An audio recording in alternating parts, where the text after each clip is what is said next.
Operation Imran Khan इस वक्त बहुत गंभीर सूरत हाल इख्तियार कर चुका है। शिद्दत पसंदी किसी भी सूरत काबिल कबूल नहीं है, चाहे वो मुजाहरे में हो, जज्बात में हो, ख्यालात में हो या आपके अमल में। बिस्मिल्लाहिर्रहमानिर्रहीम, अस्सलाम वालेकुम। मैं हूं आपका होस्ट नदीम हैदर और आप देख रहे हैं ANB इंफोटेनमेंट।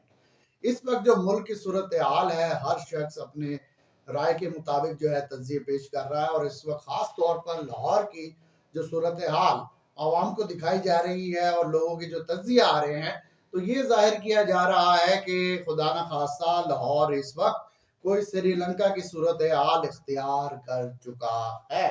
लेकिन हकीकत जो है इसके थोड़ा सा बरक्स है। अगर मेरिट पर बात की जाए तो लाहौर की इस वक्त जो आबादी है वो तकरीबन कितनी है, 2 से 2.5 करोड़।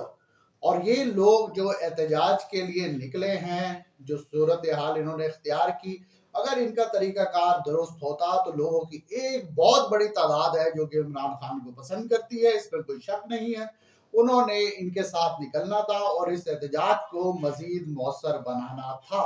लेकिन जो शिद्दत पसंदी इस एहतजाज में इख्तियार की गई, उसने ना सिर्फ ऑपरेशन इमरान खान जो कि अपनी आखिरी सांसें ले रहा था, उसके ताबूत में इस वक्त ये कहना गलत नहीं होगा कि आखिरी कील भी ठोंक दी गई है। पुलिस रिकॉर्ड के मुताबिक, क्योंकि लाहौर शहर के अंदर इस वक्त जो सिर्फ सिटी अथॉरिटी है उसके कैमरे हर जगह पे मौजूद हैं और आप कोई भी हरकत लाहौर में करते हैं, कोई इशारा तोड़ते हैं, कोई डकैती करते हैं, उसको बखूबी ना सिर्फ कैप्चर कर लिया जाता है, उसकी मदद से उसको ट्रेस करना भी कोई मुश्किल काम नहीं है। इस वक्त पुलिस रिकॉर्ड के मुताबिक जो व्हीकल्स, जो गाड़ियां इसके अंदर आइडेंटिफाई हुई है, उनकी तादाद बन रही है 750 से 1000। लेकिन अगर मैंने जैसे कि आपको बताया कि लाहौर की आबादी इस वक्त जो है तकरीबन 2 करोड़ के करीब है, अगर आप ये भी लगा लें कि हर दूसरे घर के अंदर गाड़ी मौजूद है, तो अगर गाड़ियों की तादाद आप लाहौर में लगाते हैं, तो अगर 20% लोगों को भी आप गाड़ी दे दें, तो आप खुद सोचिए कि वो तादाद आपके सामने लाखों के अंदर बनती है। और बहुत सारे ऐसे लोग थे जो कि इसकी मजम्मत कर रहे थे, लेकिन जब उन्होंने देखा कि जो तरीकाकार ये अपना रहे हैं, खास तौर पर कोर कमांडर हाउस की जानिब जो इन्होंने मार्च किया, वहां पर तोड़ फोड़ की। बिलावल भुट्टो जरदारी ने भी ये कहा कि ये BLA के बाद दूसरी वाहिद जमात है जो कि ये तरीकाकार अख्तियार कर रही है। और उन्होंने ना सिर्फ वहां पर तोड़ फोड़ की, और तोड़ फोड़ करने के बाद जो सामान लूट कर गए हैं, क्या उसकी कोई जस्टिफिकेशन हो सकती है? क्या आज से पहले किसी सियासी जमात के कारकुनों ने ये तर्ज अमल इख्तियार किया? अगर इमरान खान पर फर्ज कर लिया जाए कि ये केस एक झूठा केस है, अगर इस पे मेरिट पर बात करें तो एक लंबी डिबेट हो जाएगी, तो उसके बावजूद क्या इमरान खान साहब को इससे पहले अदालतों से इंसाफ नहीं मिलता रहा? लिहाजा इस वक्त इस रवैये की कोई भी जस्टिफिकेशन नहीं हो सकती। लेकिन दूसरी जानिब ये भी कहा जा रहा है कि पाकिस्तान तहरीक इंसाफ के कारकुनों की जानिब से इस वक्त जो अरबों रुपया का पूरे मुल्क में नुकसान किया गया है, पिशावर में रेडियो पाकिस्तान की बिल्डिंग को आग लगा दी गई और लाहौर के अंदर कोर कमांडर हाउस है, उसके अलावा एक बहुत बड़ा अस्करी प्लाजा था जिसके अंदर मल्टीनेशनल कंपनीज वहां पर ना सिर्फ काम कर रही थी बल्कि लोगों का रोजगार जुड़ा हुआ था। वो किसी जर्नैल का नहीं था, उसके अंदर मुख्तलिफ लोग शामिल थे। जरूरी नहीं है कि सारे ही जर्नैलों को उसके अंदर हिस्सा दिया गया हो। कोई जो है वो एक बेवतन जनरल मेजर भी हो सकता है, कर्नल भी हो सकता है और शोहदा की फैमिलीज भी हो सकती है। उसको ना सिर्फ नुकसान पहुंचाया गया जिसकी वजह से पूरे दुनिया के अंदर जो हमारा इमेज जा रहा है वो बहुत ज्यादा मनफी जा रहा है। लेकिन लोग फिर भी कह रहे हैं कि ये नुकसान कुछ भी नहीं है।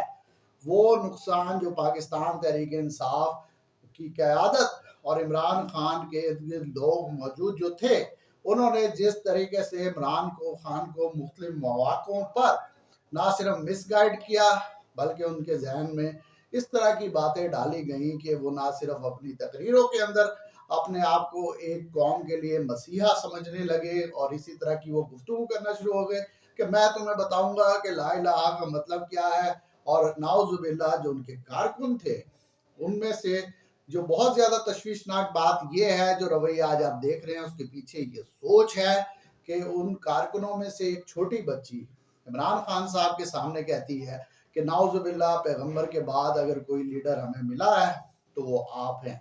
तो आप खुद सोच लीजिए कि हमारे क्या अकायद इस चीज को इजाजत देते हैं।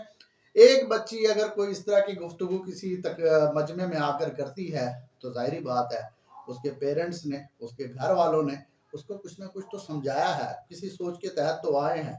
इसके बाद एक बड़ा इंसिडेंट होता है मर्दान में, और मर्दान में एक शख्स ये कहता है कि मेरे लिए इमरान खान ऐसे ही है जैसे कोई पैगंबर, नाउजुबिल्ला। उसके बाद क्या किया जाता है, मजमे ने उसको भी मार दिया, ये खबर दबा ली गई।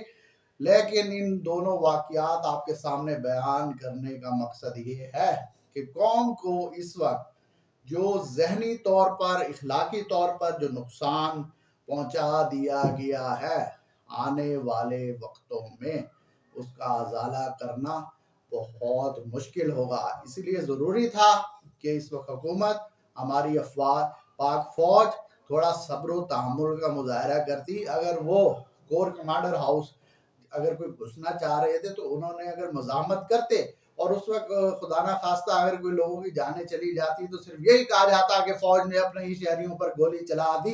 ये कोर कमांडर हाउस जिसकी आप बात करते हैं उसी के साथ मेरा ऑफिस भी रहा है, एयरवाई का वहां पर ऑफिस था। वहां पर अगर वहां पे आप निकलते हैं माल ऑफ लॉर के सामने कोर कमांडर हाउस है, वहां पर किसी शख्स को इशारे पे बिला वजह रुकने की भी इजाजत नहीं होती थी। इतनी सख्त सिक्योरिटी वहां पर मौजूद होती थी।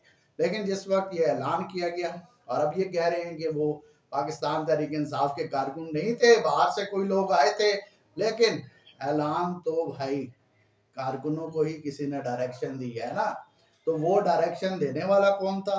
अगर गलत डायरेक्शन दे दी गई थी तो फिर क्या इस वक्त पाकिस्तान तहरीक इंसाफ की क़यादत का हक नहीं बनता था कि उन लोगों को वहां पर जाने से रोका जाता? क्योंकि आने वाले दिनों में भी अगर आप कि अब ये जमात कलअदम करार ना दी गई, इमरान खान साहब इस वक्त भी इस तमाम तर सूरत हाल के बाद भी किसी तरह बच गए।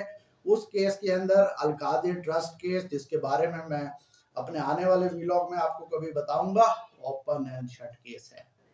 इसके अंदर कोई बात छुपी हुई नहीं है। एक बहुत बड़ी रकम माफ करने के बाद सेटलमेंट ना सिर्फ की गई, उसके बाद ये जमीन दी जा रही है। कोई किसी को जमीन क्यों देगा?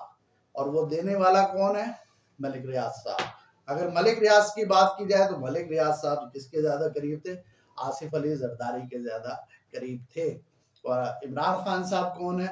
आसिफ अली जरदारी के सबसे बड़े दुश्मन। तो फिर मलिक रियाज ने क्या बगैर किसी वजह के वो ट्रस्ट को वो जमीन दे दी? इसका फैसला आप खुद कीजिए। और अगर भी कोई अभी भी कोई समझता है कि इन मुजाहिरों में जो तशद्दुद का अंसर अपनाया गया है, हुकूमत क्यों छूट दे रही है? छूट देनी थी इस इमेज को डैमेज करने के लिए, और ये इमेज बहुत हद तक डैमेज हुआ है।